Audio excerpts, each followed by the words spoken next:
was called. That's a beautiful question to ask a pastor. To me, it feels important to name backstory.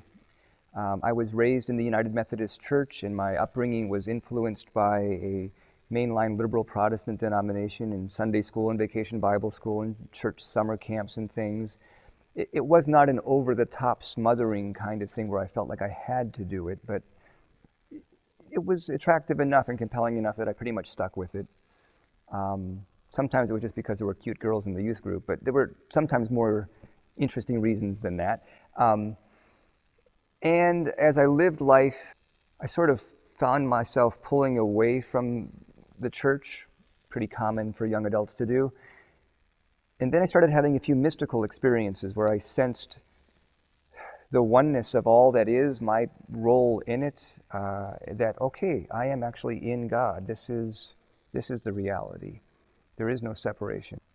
But I was on track in my studies to probably be a politician, a statesman. I went to college and got a degree in political science and another major in philosophy, and political theory, political philosophy was my focus. I did an internship in D.C., which soured me on the idea of politics as a career path. In those years, this rising movement, alternative dispute resolution, mediation, and what have you, was beginning to make its way. And I found myself really shifting toward that and threw my lot into conflict management, conflict resolution. And then, after a couple of years of that kind of work after college, I took the season of Lent seriously, I think for the first time in my life, and started doing daily devotions every morning before Easter, more intentional prayer life, some fasting.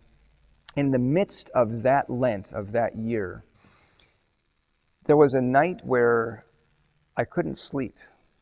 And I just couldn't sleep. And it was kind of weird for me because I was living life so full bore. I would usually hit the sack and be out. And then around, 3 in the morning or so, I felt a presence in the room that I was renting with some other guys. And I was upstairs and had a room that I was renting. And there was nobody in the room with me, but I felt a presence with me. And it kind of disturbed me. So I left the room and laid on the floor in this other room that we had next door. We had some aquariums, and I'm laying down, and again I felt a presence, and I felt the presence drawing close and actually holding me. And then I heard a voice, and the voice said, "Do you know who I am?" Without having to open my own mouth, I responded, "You're God." And there was this sort of obvious, yes, you're correct, kind of feeling. And then there was this celebration that I was coming to an awareness that certain gifts in my life, skills of doing conflict management pretty well, interacting with people from different walks of life pretty readily, doing crisis management pretty readily with people, those kinds of things were not somehow skills that I've earned that somehow I can pat myself on the back for and have ego around, but I had come to a place where I was realizing that those were gifts from God, and God was celebrating my awareness of that. So there was a lot of sort of just celebration and joy that I was feeling. And then I felt this challenge. You're doing everything but bringing me into this. You're doing everything but bringing your faith into this.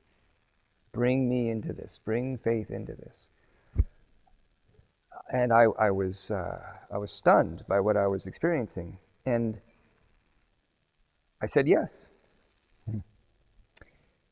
And the next day, even though I didn't really sleep that night, I felt refreshed, I felt invigorated in a beautiful way, and I knew that life was going to be different from there on. And I turned to my notice at work, had an experience in Greece over the summer that year, started seminary, and didn't think I was going to do traditional pastoring. I thought it was going to be a specialized ministry in conflict management, helping congregations in conflict deal with that, or even denominations in conflict, because I really sort of saw a lot of that in the years ahead, and it's playing out.